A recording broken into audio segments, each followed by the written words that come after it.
আসসালামু আলাইকুম। সবাইকে গো উইথ আওলাতে স্বাগতম। আমি আওলাদ হোসেন বলছি।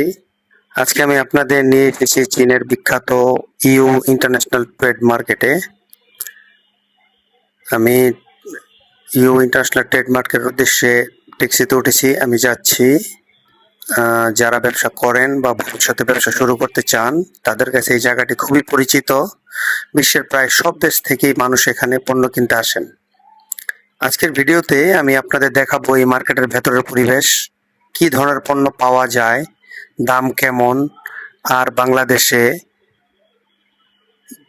বাংলাদেশ থেকে যারা পণ্য আমদানি করতে চান তাদের জন্য কিছু গুরুত্বপূর্ণ তথ্য শেয়ার করব। তাই ভিডিওটি শেষ পর্যন্ত দেখবেন। আমি এখন ট্যাক্সিতে যাচ্ছি। আকাশ আজকে মেঘাচ্ছন্ন আকাশ, ওয়েদার খুবই ভালো। আজকে একটু গরম কম। গুয়াংজোর মতোই গরম, গুয়াংজোর মতোই ওয়েদার, কিন্তু ইউতে ঠান্ডা অনেক পড়ে।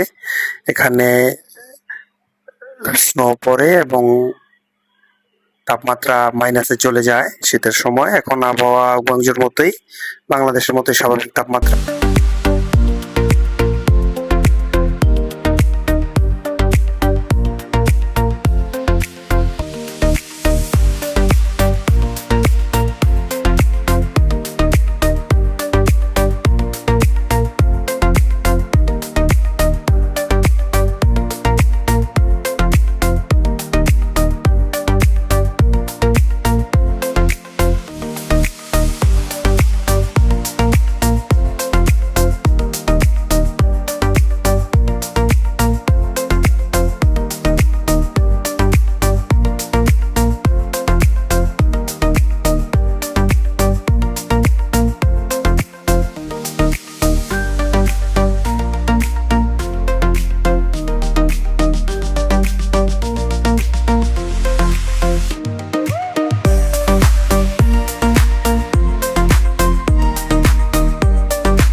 এখন আমি মার্কেটের ভেতরে প্রবেশ করছি। প্রথমে যেটা চোখে পড়ে সেটা হলো এর বিশাল আকার। এই মার্কেট এত বড় যে কয়েকদিন লাগবে পুরোটা ঘুরে দেখতে। তো আমার মনে হয় 2-3 দিন 5 দিনও সম্ভব না, এরকম আমার মনে হচ্ছে। আমি 1 লক্ষর উপরে একটা মার্কেটে, ফুতিয়ান মার্কেট, 1 লক্ষ প্লাস দোকান আছে সেই মার্কেটেই। অনেকগুলি ব্লকে ব্লকে আলাদা করা, প্রতিটি ব্লকে আলাদা আলাদা ধরনের পণ্য রয়েছে। কোথাও খেলনা, কোথাও মোবাইল অ্যাক্সেসরিজ, কোথাও কিচেন আইটেম, কোথাও গার্মেন্টস অ্যাক্সেসরিজ, হার্ডওয়্যার, ইলেকট্রনিক্স, মেসেজের যন্ত্র, ফায়ার সার্ভিসের সব কিছু, এভরিথিং, অনেক আইটেম, বিভিন্ন গ্যাজেট, সব কিছু খুব সুন্দরভাবে সাজানো। এখানে প্রতিটি দোকানই মূলত পাইকারি ব্যবসার জন্য। তাই আপনি যদি ব্যবসার উদ্দেশ্যে আসেন তাহলে অনেক ভালো সুযোগ পাবেন। এখন আমি আপনাদের কিছু দোকান দেখাচ্ছি। এই দোকানে বিভিন্ন ধরনের ইলেকট্রনিক্স অ্যাক্সেসরিজ রয়েছে। আরেকটি দোকানে রয়েছে mobile charger, data cable, power bank, আর অনেক পণ্য। আমি যেহেতু নিজেও ব্যবসা করি তাই নতুন নতুন পণ্য খুঁজে দেখা আমার কাছে খুবই গুরুত্বপূর্ণ। এখানে একই ধরনের পণ্যের অনেক সাপ্লায়ার পাওয়া যায়, তাই কেনার আগে কয়েকটি দোকানের দাম তুলনা করে ভালো দাম পাওয়া সম্ভব। যাচাই বাছাই করে কিনবেন। এখানে একই পণ্যের অনেক ভ্যারাইটি, অতএব আপনারা কেনার সময় বিভিন্ন দোকান ঘুরে যাচাই করে প্রয়োজনে নোট করে নেবেন, নয়তো মনে থাকবে না। দোকানের নাম্বারও লিখে নেবেন, তাহলে আপনাদের জন্য সহজ হবে। অনেক দোকানে নিজের ব্র্যান্ডের লোগো লাগিয়ে পণ্য তৈরি করে দেয়। আপনি যখন বলবেন যে আপনার লোগো, আপনার ব্র্যান্ড, সেটা ওরা তৈরি করে দিবে। যারা নিজের ব্র্যান্ড তৈরি করতে চান তাদের জন্য এটি একটি ভালো সুযোগ। যদি আপনি প্রথমবার চীন থেকে পণ্য আনতে চান তাহলে তাড়াহুড়ো করে অর্ডার করবেন না। প্রথমে স্যাম্পল দেখুন, দাম যাচাই করুন এবং সাপ্লায়ারের বিশ্বাসযোগ্যতা নিশ্চিত করুন, এরপর অর্ডার করুন। শিপিং খরচ, কাস্টমস এবং অন্যান্য খরচ হিসাব করে তারপর সিদ্ধান্ত নিলে লাভের সম্ভাবনা বেশি থাকে। আমি আগের ভিডিওতে বলেছি, আমাদের দেশে কিছু ইউটিউবার, কিছু ব্লগার, কিছু ট্রাভেল এজেন্ট ব্যবসায়ী, বাংলা ভাষায় যাদেরকে দালাল বলে, এরকম লোকগুলি মানুষকে বিভ্রান্ত করছে। বলছে চায়না আসেন, পণ্য নেন, ব্যবসা করেন। আসলে এত সহজ ব্যবসা হলে সবাই করতো। দেশেই এত সহজ নয়, বিদেশ থেকে একটা পণ্য এনে ব্যবসা করা এত সহজ না। সব কিছুই শিখতে হয়, সব কিছুই জ্ঞান অর্জন করতে হয়, তারপরে পারা যায়। হুট করে কোনো কিছু করলে সেটা সফলতা আসে না। সবচেয়ে বড় বিষয় যেটা, সেটা আমার ব্যক্তিগত অভিজ্ঞতা থেকে আমি বলতে পারি, সবচেয়ে বড় ব্যাপার যেটা, সেটা বাংলাদেশের মার্কেট ধরা, বাজার পাওয়া। আপনি একটা পণ্য আনলেন, সেটা যদি বাংলাদেশে বিক্রি করার জায়গা থাকে, আপনি যদি প্রফিট করে বিক্রি করতে পারেন, তাহলে আপনি ব্যবসায় সার্ভাইভ করতে পারবেন, নয়তো আপনি আপনার পুঁজি হারাবেন। আমি যখন ইউতে আসি নতুন নতুন কিছু শিখতে পারি, প্রতিবারই নতুন নতুন পণ্য দেখি, নতুন মানুষের সাথে পরিচয় হয়। চীনের এই মার্কেট শুধু কেনাকাটার জায়গা নয়, বরং ব্যবসার নতুন আইডিয়া পাওয়ার একটি দারুণ জায়গা। আসলে চায়না এক একটা শহর এক একভাবে সাজানো ব্যবসার জন্য।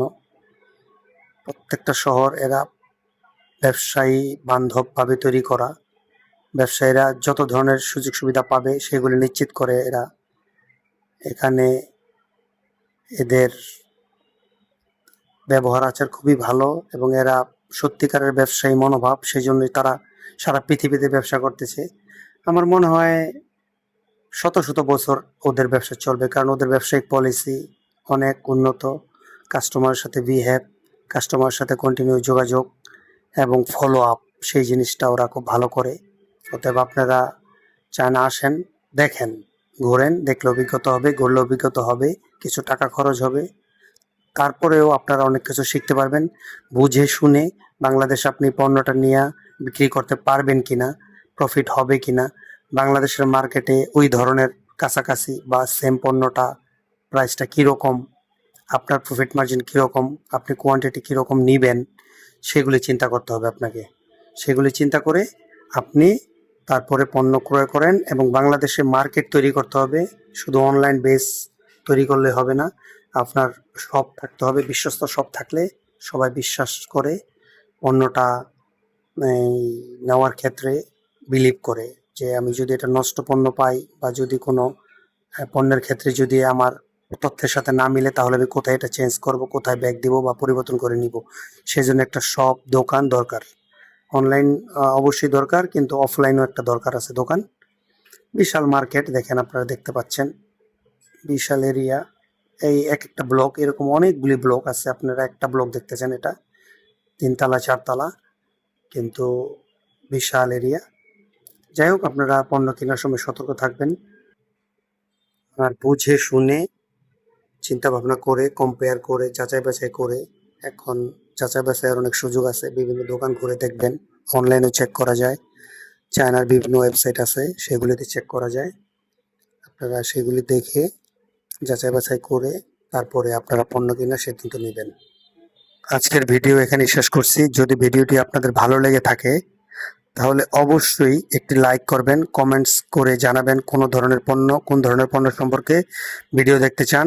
আর যদি এখনো গো উইথ আওলাদ চ্যানেলটি সাবস্ক্রাইব না করে থাকেন তাহলে এখনই সাবস্ক্রাইব করুন এবং পাশের বেল আইকন চাপুন।